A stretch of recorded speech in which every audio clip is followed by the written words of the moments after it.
Olá pessoal, bem-vindos ao canal Biologia Descomplicada e hoje a gente vai falar sobre o filo cordata, especificamente os anfíbios. Bom, essa aula vai ser dividida em parte 1 e também parte 2, tá? Eu sou a professora Juliana e sejam muito bem-vindos.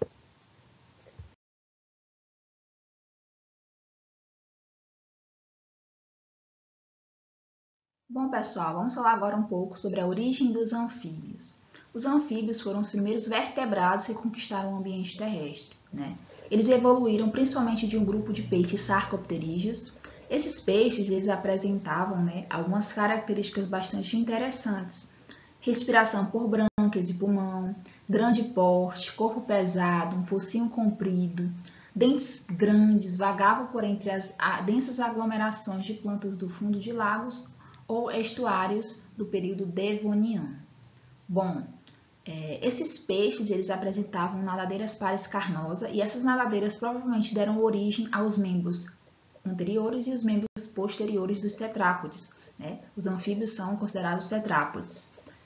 O anfíbio mais antigo é esse que vocês conseguem ver na imagem, né? Ele apresentava pulmões e também membros que permitiam que esses animais abandonassem a água e pudessem explorar um novo ambiente, no caso, um ambiente terrestre, né? Onde havia uma maior disponibilidade tanto de alimento como também não havia predadores para esses animais. Os anfíbios, eles conquistaram e dominaram a fauna terrestre por cerca de 100 milhões de anos, né? Até que surgiram os répteis, que vão apresentar adaptações mais eficientes para o ambiente terrestre. Tá?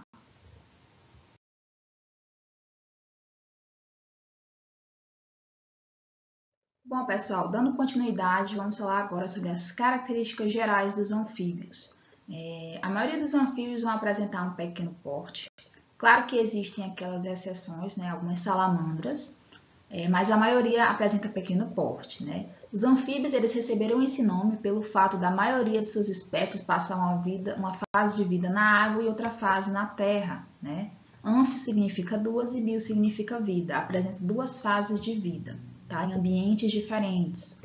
Esse grupo também apresenta várias adaptações, né, ao ambiente terrestre, mas mesmo com essas adaptações, eles permanecem restritos a ambientes úmidos ou aquáticos.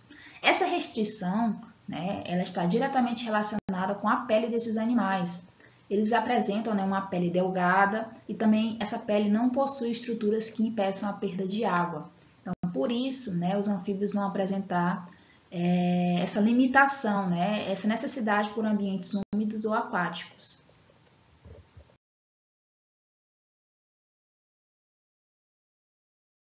Destaque para a pele desses animais apresenta glândulas mucosas, como podemos ver na imagem abaixo, que mantém a pele úmida e também permeável. E isso permite principalmente as trocas gasosas pela pele, né, chamada também de respiração cutânea, que é tão característica dos anfíbios. As camadas mais externas da epiderme desses animais, elas são queratinizadas, né?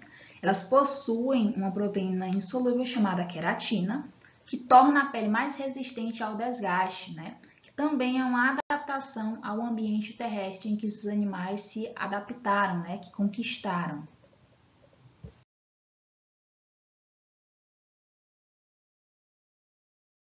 A pele desses animais também apresenta glândulas de veneno.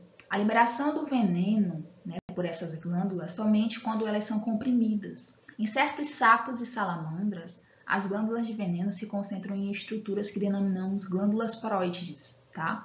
Como podemos ver na imagem abaixo. O veneno ele tem um sabor desagradável e também um efeito tóxico para os predadores desses animais, que muitas vezes é fatal. Para os seres humanos, pode ocorrer uma intoxicação por esse veneno.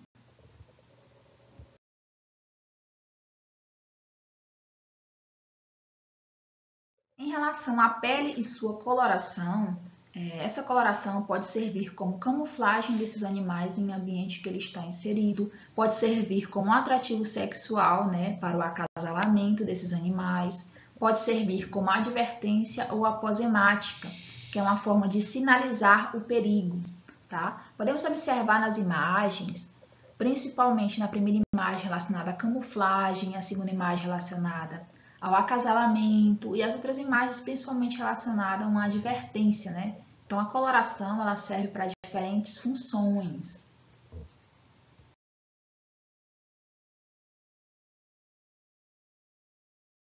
Outras características dos anfíbios é a presença de pálpebras móveis e glândulas lacrimais, que são adaptações ao ambiente terrestre. Apresentam também visão diurna e noturna e conseguem distinguir cores. Esses animais possuem também um olfato bastante desenvolvido, como podemos ver nas imagens abaixo.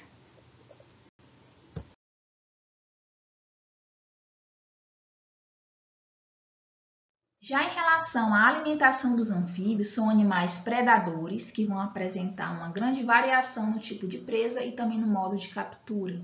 Os sapos, pererecas, rãs e salamandras são considerados carnívoros. Se alimentam principalmente de insetos, vermes, pequenos crustáceos, moluscos. Já as larvas aquáticas dos anuros ou girinos se alimentam de algas e organismos mortos. Já as cecílias, que são chamadas também de cobras cegas, se alimentam de minhocas e insetos.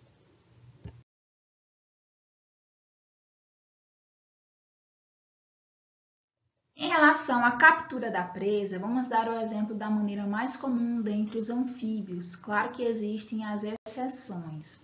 A língua, pessoal, ela é presa na frente da abertura bucal, sendo lançada rapidamente para fora da boca no momento da captura. Como a ponta da língua é viscosa, o inseto fica aderido a ela e em seguida a língua é recolhida, trazendo o alimento até a boca do anfíbio, como podemos ver nas imagens abaixo.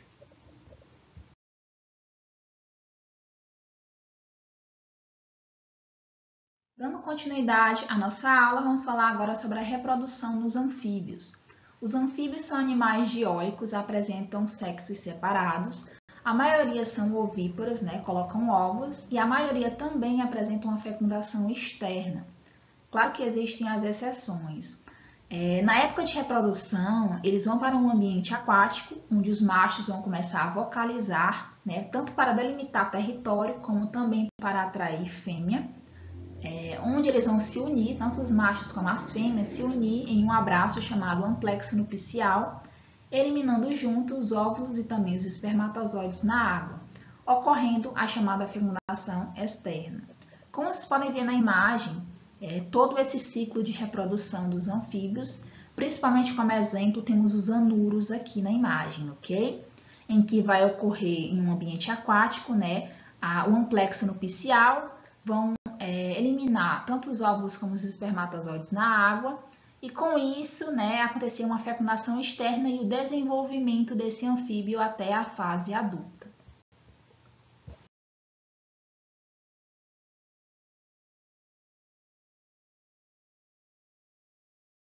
Bom, pessoal, podemos observar nessa sequência todo o processo de reprodução de forma resumida. Como exemplo, temos os anuros.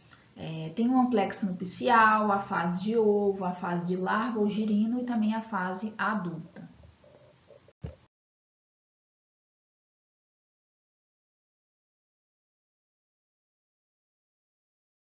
Como foi falado anteriormente, no modo de reprodução mais comum dentro dos anfíbios, esse grupo apresenta uma diversidade de modos de reprodução sexuada muito grande, havendo também espécies com fecundação interna. Existem também indivíduos adultos com características larvais e que conseguem se reproduzir. Isso é chamado de neotenia, como podemos ver na imagem.